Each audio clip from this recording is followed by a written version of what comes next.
Bueno, buenas noches, estamos de nuevo. Nos acompaña la psicóloga Sabrina Roldán, nuestra especialista de hoy, pero que no va a estar en el espacio del perfil de los personajes, sino que va a auspiciar de co-conductora en una charla de análisis que vamos a tener al respecto del tema que estamos tratando. Es muy interesante lo que contó el psicólogo César Holot, se puede hacer un análisis muy interesante de lo que él comenta. Me gustaría también comentar que desde el aspecto literario queríamos verlo desde la visión de Borges, que él habla sobre el Minotauro y no justamente lo ve como una pulsión, sino que lo que hace es mostrar como desde algún aspecto el Minotauro es presa del encierro y de la segregación por parte de una sociedad que no lo comprende. Por otro lado tenemos a Cortázar en Los Reyes, una obra de teatro de 3 actos, que también es interesante desde el punto de vista de lo que él comenta, de lo que Cortázar ve dentro de ese mito, a partir de la idea de que Ariadna, como hermana del Minotauro, tiene una idea diferente a la idea del monstruo que todos ven en su figura, sino que es un personaje noble, es un personaje que es víctima de su encierro más que nada por una cuestión de poder. Y bueno, yo estoy más de acuerdo con la visión de estos dos literatos y la postura que ellos asumen a través de conocer el mito. Le damos el espacio a nuestra psicóloga para que pueda hacer alguna interpretación y vamos a ir avanzando en ese análisis que tiene que ver con el Minotauro y su encierro. Bueno, buenas noches a todos, antes que nada. Y bueno, coincidimos en relación a lo que comentaba acá Ana, al análisis que hacía César.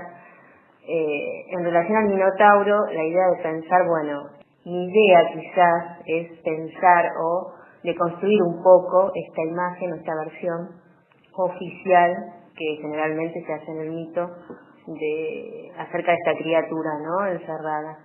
Por ahí, bueno, pensar estas alternativas, estas visiones alternativas que presentan, bueno, Borges o Cortázar.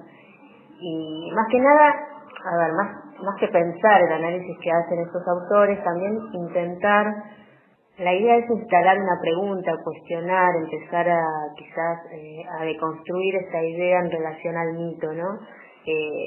No hacer un juicio, ¿no?, moral sobre, bueno, si es culpable o no ese personaje de su encierro, o hacer un juicio valorativo sobre el papel de los demás personajes, sino quizás intentar pensar, ¿no?, qué de estos personajes o qué de este mito nos atraviesa hoy en día a nosotros, a los sujetos en sí mismos. Es muy interesante, y fíjate que tiene mucho que ver con nuestro programa, obviamente, ¿no? Esos disparadores que utilizamos para poder avanzar en la idea del desencuentro, el desencuentro a través de los vínculos, desencuentro que se va dando en los distintos lazos de lo que es la metáfora en sí del Minotauro, ¿no?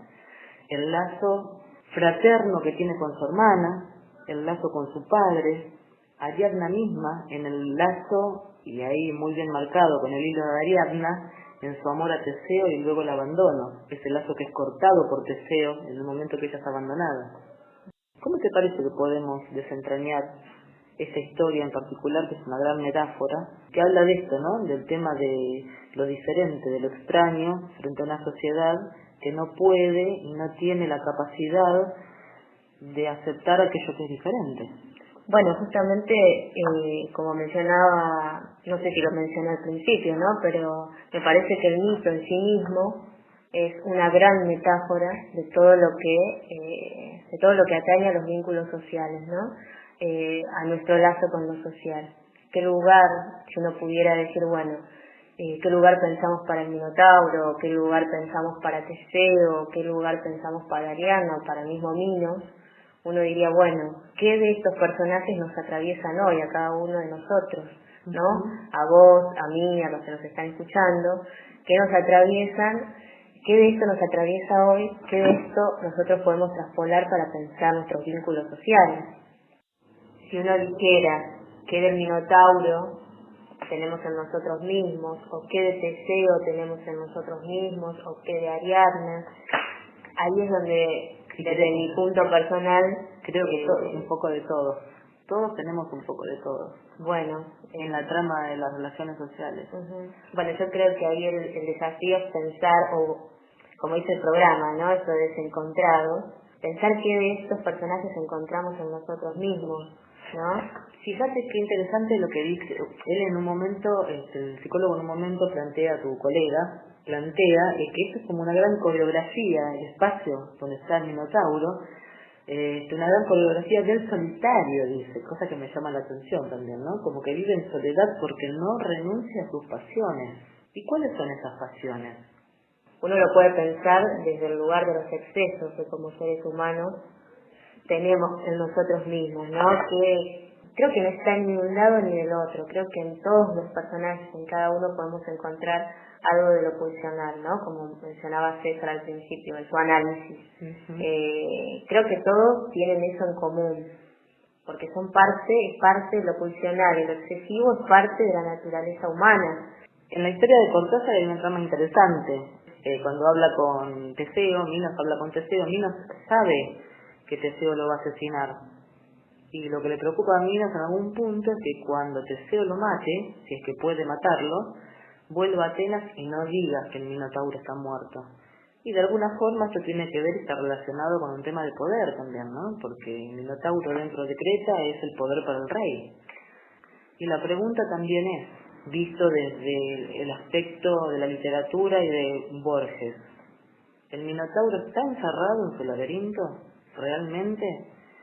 ¿O está encerrado por una sociedad que le teme y nunca le va a dar el espacio para que él salga de ese encierro? Porque aún estando libre, para los que no sepan, voy a contar un poco cómo es el cuento de la casa de Asterión, donde Borges cuenta el Minotauro recorre todo el tiempo el laberinto, pero él tiene la posibilidad de salir. En ningún momento dice que él está encerrado, sino que él conoce perfectamente su laberinto, su encierro, que lo recorre días y noches, que la gente que está entregada en sacrificio está ahí conviviendo con él, que algunos mueren porque mueren y ahí donde quedan, él los deja. Pero que él tuvo muchas veces la oportunidad de salir, y de hecho puede salir a la sociedad, pero que cada vez que sale se encuentra con una sociedad que lo rechaza y le teme. Y esa realidad con la que él confronta cada vez que sale lo hace volver nuevamente a su laberinto, porque no tiene sentido si no se puede mezclar. Es un laberinto sin salida. Es un laberinto sin salida, claro. Donde está incluido, porque bueno, justamente eso tiene que ver con la mirada social que uno, el análisis que uno puede hacer en relación a este mito, de la mirada que uno tiene de los otros, ¿no? La mirada del otro social. Y hasta qué punto eso puede tener consecuencias en el sujeto, ¿no? Si nosotros tomamos esta última versión, la que vos mencionabas, bueno, a ver, el impacto, ¿no?, que tiene la mirada del otro en uno mismo. En algún punto él dice que a alguien de las víctimas que están ahí adentro le dice que en algún momento va a llegar su redentor, y él lo espera, ¿no? Es trágico también, fíjate, ¿no? Visto desde el otro lado, porque siempre esta anomalía de la que habla César, lo que es anómalo, lo que es diferente, lo que es extraño, es castigado, ¿no? Entonces es castigado, sancionado, segregado. Exactamente, ¿no? Porque el ser segregado es un castigo de la sociedad. La segregación es un castigo de la sociedad que no te permite poder vincularte con el otro. Dentro de todos los lazos que hay alrededor de ese laberinto, el único que está desvinculado es el Minotauro. Por eso, justamente, lo que era, es como te mencionaba al principio, este mito nos sirve para pensar los distintos usos, ¿no?, que uno puede hacer del vínculo con el otro, ¿no?, del lazo con el otro. Quizás los distintos usos no es una palabra que me guste demasiado, ¿no?, pero en realidad podría pensarse las distintas modalidades, ¿no?, a la hora de hacer lazo con el otro. Uno puede tener esta modalidad o puede ver o hacer un análisis desde el lugar del Minotauro, claro, donde el vínculo con el otro está totalmente, no sé si totalmente, pero está en gran parte roto, ¿no? Como si no hubiera posibilidad de reconstruir eso. No sabemos si reconstruir porque no sabemos si alguna vez hubo un lazo con el otro. Claro, exactamente, sí, eso no lo dice el mito, pero Cortázar lo dice. En algún momento Ariadna dice que él es un ser noble, que la gente que está ahí no le teme. De hecho, cuando termina la historia de Cortázar, la obra de teatro, la gente que vivía ahí adentro con él llora, sufre, si bien queda danzando, bailando, lo hacen como una cuestión de que no ser descubiertos, de que ellos se sentían bien estando con el Minotauro, conviviendo con él. Bueno, esa es una mirada interesante, ¿no? Tratar de rescatar esa mirada que tiene Ariadna, ¿no? Del Minotauro. De su propio hermano. Claro, para pensar un otro lugar para esa criatura, ¿no? Si no nos quedamos con esta versión oficial del mito. Y nosotros, como dijimos al principio, quizás lo interesante es pensar otros lugares, ¿no? Pensarlo en otro lugar, y sobre todo vos fijate que Ariadna está traicionando a su hermano por tejer un lazo con Teseo, quien no tiene la intención en ningún punto de tejer un lazo con Ariadna. Sí, eso es lo que hablabas de los usos, ¿no? Sí, bueno, es interesante. Como dije al principio, no me gusta la palabra uso, pero sí, pero lo entendía desde ese lugar, claro. uno puede decir, bueno, puede tomar eso también como un ejemplo o una metáfora, ¿no? De los distintos usos que nosotros como sujetos, porque todos nos tenemos que hacer cargo también, ¿no? Claro. Que uno puede hacer del vínculo con nosotros. Que a veces del lazo con nosotros. Para cubrir las propias expectativas, porque en este caso Teseo, según la historia, le pide a Venus que Ariadna se enamore de él, solamente con el simple fin, la finalidad de él es poder saber el secreto para poder salir del laberinto. Y ella le tira un hilo que ese hilo es más que un hilo. Es eso que decís vos, ¿no? Sabrina, el tema del vínculo. Ella se vincula con él y él no se vincula con ella, porque él rompe ese hilo cuando salen del lugar y la deja abandonada en la isla de Naxos. Y ahí tenés el lugar que decíamos recién, ¿no? Como para poder pensar y ordenar un poco, ¿no? Este vínculo que está muy alterado, ¿no? En relación a lo social.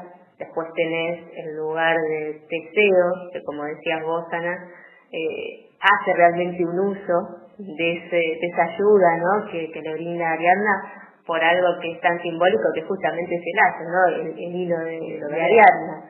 Y después tenés el lugar que tiene Ariadna en relación al vínculo, ¿no? Claro. Que como decías vos recién, es un vínculo quizás de confianza, ¿no? ¿Y qué pasa después con esto? Como consecuencia del uso que hace Teseo de ese vínculo. Fíjate que en toda esta historia en realidad se producen muchos desencuentros. Claro, la historia. Claro. Incluso con el papá de Teseo, que lo espera y como él no sube las velas blancas piensa que está muerto y después al final quitándose la vida.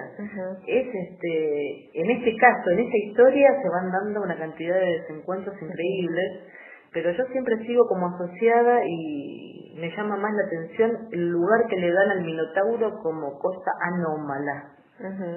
Y en función de eso, de esa pulsión que es de los otros para mí, no es del Minotauro. No sé, vos si lo ves o si enfocas, ¿para qué lado quiero ir yo? Porque... Sí, entiendo, sí. Vos más que nada estás tratando de enfocar o de analizar en sí la mirada que tienen los otros, ¿no? Del Minotauro. Claro, romper con esto porque es muy común siempre, digamos, poner una posición en un lugar, enmarcar a alguien que es diferente y todos los que están alrededor, dentro de sus encuentros y desencuentros, de su postura, de sus usos o de las cuestiones que tengan que tener, vincular entre ellos, están en una situación de normalidad y aquel que es elegido como monstruo es el que está metido dentro de un laberinto, y eso pasa en los ámbitos sociales. Yo creo que eso cae un poco de maduro, ¿no? Esa situación, porque ¿cuántos minotauros tenemos hoy en la sociedad? ¿Cuántos minotauros tenemos en la sociedad y por qué? ¿Y por qué? Es como si dijéramos, bueno, siempre me pareció, bueno, no sé si viene a colación y no, pero es como, digamos, el típico linchera, ¿no? Esta figura de linchera que uno tiene en la sociedad, que es un personaje que convive con nosotros y que sin embargo es mirado o no mirado, ¿no? Es como un extraño dentro de nuestra sociedad. Uno cuando pasa por al lado de una persona que está durmiendo en la calle o que come en la calle, lo mira de tal forma, ¿no? Como si fuera algo anómalo, justamente, ¿no? Algo diferente que nos llama particularmente o nos perturba de alguna forma, ¿no? Ahí en una relación de convivencia, cuando se trata de una relación de poder, tenés esto de la segregación en varios ámbitos, ¿no? En el tema que tiene que ver con el biológico, en el tema que tiene que ver con el género. A nosotros, a las mujeres, nos han segregado como algo anómalo durante muchísimos años. Por eso justamente te decía esto, ¿no? Y te pregunto a vos y me pregunto a mí y le pregunto a todos. Siempre la idea es instalar preguntas, ¿no? Quizás no lleguemos a una conclusión cerrada, pero... No, por supuesto que no, porque realmente la trama da para abrir puertas más que para cerrarlas. Por eso, es preguntar, bueno, ¿cuántos minotauros hemos tenido en nuestra historia, no? Sacando ese minotauro el mito en sí mismo. Porque el encierro es metafórico también, ¿no? Es como que hay un silencio, hay un encierro en el silencio, un encierro en la soledad, en la segregación, en ese espacio donde te pone el otro. Claro, tenemos los dos tipos de encierro, ¿no? Como mencionaba César. Nosotros ahora estamos hablando de un encierro que es metafórico, ¿no? No tenés el encierro real, Claro. ¿no? Uno cuando segrega al otro, simbólicamente estamos hablando de que lo colocamos en un lugar de laberíntico, para llamarlo de alguna forma, ¿no? Pero después tenés obviamente los laberintos o los encierros que son reales, que es lo último que mencionaba César, ¿no? En su análisis. Después tenemos también, no está solamente el encierro que uno hace, o la exclusión o la segregación que uno hace del otro, ¿no? Sino que uno también se excluye o se encierra en su propio laberinto, ¿no? Cuando también se aparta del otro, ¿no? Uno también se puede autoencerrar, como para decirlo de algún modo. Qué punto interesante eso. Vos lo estás viendo desde girando, dando vuelta a la historia, desde que uno puede apartarse y no querer ser parte de la sociedad. Tal cual. Y de estar en una isla creada por uno mismo. No es el caso este del Minotauro. Por eso, no es el caso, por eso digo, está también, como vos mencionabas recién, ¿no? El laberinto o la soledad propia, ¿no? Cuando uno se excluye del otro, cuando uno se sale un poco del lazo, ¿no? Del lazo social o del lazo que uno entabla con los demás, de alguna manera también se están cerrando. Pero eso es parte de nuestras libertades. Sí. A diferencia de cuando es al revés, cuando el otro construye un laberinto para encerrar a aquel que segrega o condena al silencio, a aquel que no tiene derecho, que no puede hablar, y hay una relación de poder ahí diferente, porque finalmente se da de un grupo de personas hacia una, o hacia dos, hacia una minoría, y la idea es sofocarla, encerrarla dentro de su propio laberinto, para que tenga que segregarse y autosegregarse. Sí, por supuesto, está eso que vos mencionás, ¿no? Pero también está su contraparte, porque uno, a ver, ese grupo que quizás segrega a otro, ¿no? También está perdiendo ahí algo, ¿no? Uno dice, bueno, es ilusoria esta idea de que uno tiene un poder sobre el otro, es una ilusión más. Exactamente. Como es lo que se menciona en el porvenir, una ilusión, ¿no? Eso es una ilusión más, la idea de un poder sobre un otro. Porque uno también pierde algo ahí. Cuando uno segrega al otro, cuando uno lo aparta, cuando uno lo excluye. Muchas veces no se da cuenta lo que pierde una transacción. Obviamente. Realmente es una pérdida muy grande que uno está teniendo. Por eso digo, es una ilusión la idea de poder. La idea de un poder sobre el otro. En realidad uno está perdiendo ahí mucho también. Mucho de lo que te garantiza justamente el intercambio, el poder enlazarte con otro, ¿no? Como un sujeto otro. Justamente lo difícil del ser humano a veces es poder reconocer y dar lugar a ese otro que es distinto, ¿no? Que es distinto a uno, el poder escucharlo, pero escucharlo realmente, ¿no? Con todo el peso que significa. Yo cuando escucho al otro, me limito yo misma, ¿no? Escucho al otro y me apago yo mi voz para poder escucharlo. Y eso es difícil, hacer esa renuncia. Claro, pero bueno, justamente uno, por eso digo, vuelvo a la idea de que es ilusorio ese poder que uno tiene sobre el otro. En realidad uno está perdiendo mucho en eso, en esa sofocación que uno, o en ese aplastar al otro, uno en realidad pierde también, uno se aplasta mucho a uno mismo. Mucho de lo propio, mucho del intercambio y de la riqueza que en sí mismo tiene el poder intercambiar y enlazarse con otros. Es cierto, sí, la verdad que es muy interesante, bueno, da para irse a una trama de análisis mucho más amplia, pero no es el tiempo que tenemos en la radio. Así que bueno, con esta idea te queremos agradecer. No, todo lo contrario. Agradecimiento hacia vos, Ana, hacia ustedes que están escuchando también. Siempre es un aporte rico, ¿no? El poder intercambiar, volvemos a la idea del intercambio, ¿no? El poder encontrarnos, no es encontrarnos tanto y conservar un espacio de encuentro, ¿no? Bueno, nos despedimos entonces con esta idea, ¿no? Pensando qué hacemos nosotros con respecto al otro. Uh-huh. Estamos en este momento construyendo un laberinto para alguien a quien no tenemos la capacidad de conocer y no podemos escuchar para saber realmente quién es en su interior, o al revés, estamos forjando nuestro propio laberinto y apartándonos de una sociedad que tal vez no nos conoce porque nosotros no nos abrimos a ella. Y así nos despedimos esta noche y los esperamos en las demás programaciones para que puedan compartir estos momentos que para nosotros son un placer y espero que para ustedes como oyentes también. Mitos y leyendas, Desencontrados 95.5.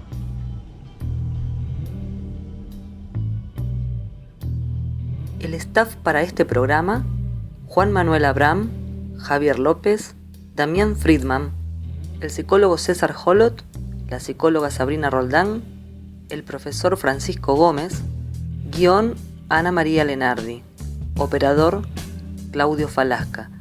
Agradecemos a Adrián Laponi, autor del tema Canción del Sembrador. Cuando todo era nada el principio.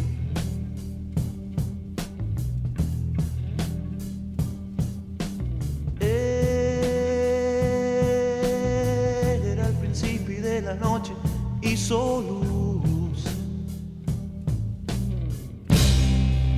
y fue el cielo y esto que está aquí.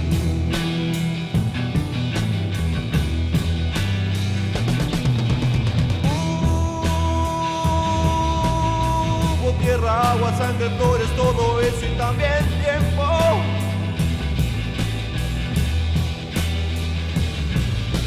Claramente digo que ese fue el mundo del hombre.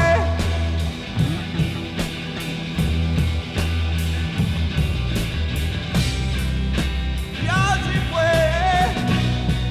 ¡Wow! Sí. Oh,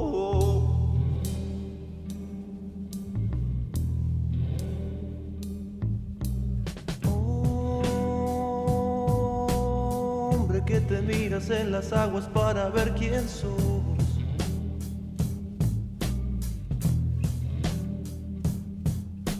Mírame si quieres verte porque imagen mía sos.